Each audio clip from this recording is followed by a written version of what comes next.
हजरात, बड़ी खबर आ रही है। अमेरिकी देश में भगदड़ मच गई है। मैं बताना चाह रहा हूं कि इन पिछले 2-1 घंटे के अंदर बहुत चीजें बिगड़ चुकी हैं। सबसे बड़ी बात, अमेरिका ने तुरंत प्रभाव से कहा है कि कतर के अंदर जो हमारा अमेरिका का बेस है, अमेरिकी बेस जो हमारा बेस है, खाली करो फटाफट। जी हाँ, अधिकारियों से कह दिया है, अपनी सेना से कह दिया है, क्योंकि ईरान ने सीधा कहा है कि मिडिल ईस्ट में जितने भी अमेरिका के हैं वे सब पर हमला करेंगे।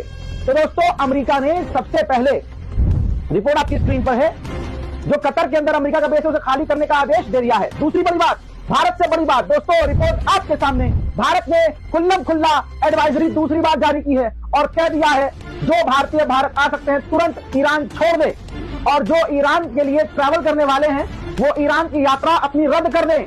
तो आप समझ सकते हैं मैटर कितना गंभीर हो गया है। उधर ईरान ने बिल्कुल सीधा कट टू कट, एक बार फिर से बता रहा हूं, रिपोर्ट आपके सामने, कंफर्म है रिपोर्ट दोस्तों, ईरान ने एक बार फिर से वार्निंग दी है अलग अलग देशों को, सऊदी अरब, यूएई, तुर्की और कतर को सीधी धमकी दी है कि आपके यहाँ जो अमेरिका के मिलिट्री बेस है, अगर उसका इस्तेमाल अमेरिका ने हम पर किया हमला करने के लिए, तो हम आपके मुल्क में मौजूद इन अमेरिकी बेस को निशाना बनाएंगे। हजरात, मामला इसलिए और गंभीर है कि नेतन्याहू, इजराइल का प्रधानमंत्री, देश छोड़कर हवा में चला गया है। जी हाँ, ऐसा तब होता है जब देश पर हमला होने की संभावना होती है और प्रधानमंत्री या राष्ट्रपति को डर होता है कि मेरी लोकेशन को, मेरे एरिया को, मेरे घर को, मेरे दफ्तर को निशाना बनाकर मुझे मारने की कोशिश की जा सकती है। इस वजह से राष्ट्रपति हो या प्रधानमंत्री वो आसमान में उड़ने लगता है, जहाज में अपने बैठ के वो उड़ जाता है। दोस्तों, वही रिपोर्ट आ रही है कि नेतन्याहू, प्राइम मिनिस्टर जो इजराइल के हैं, वो इजराइल से जहाज में बैठकर उड़ चुके हैं।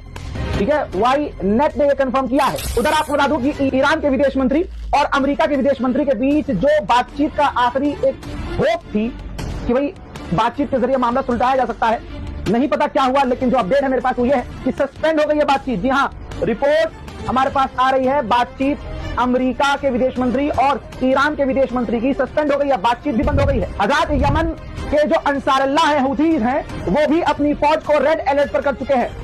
ईरान का साथ देने के लिए यमन के हुथीज तैयार हैं। हजरात, वहीं रशिया का एक कार्गो जहाज, खास करके IL-76TD कार्गो जहाज है, ये तेहरान में कुछ घंटे पहले लैंड हो चुका है। पिछले 48 घंटे में ये 5वां कार्गो जहाज है।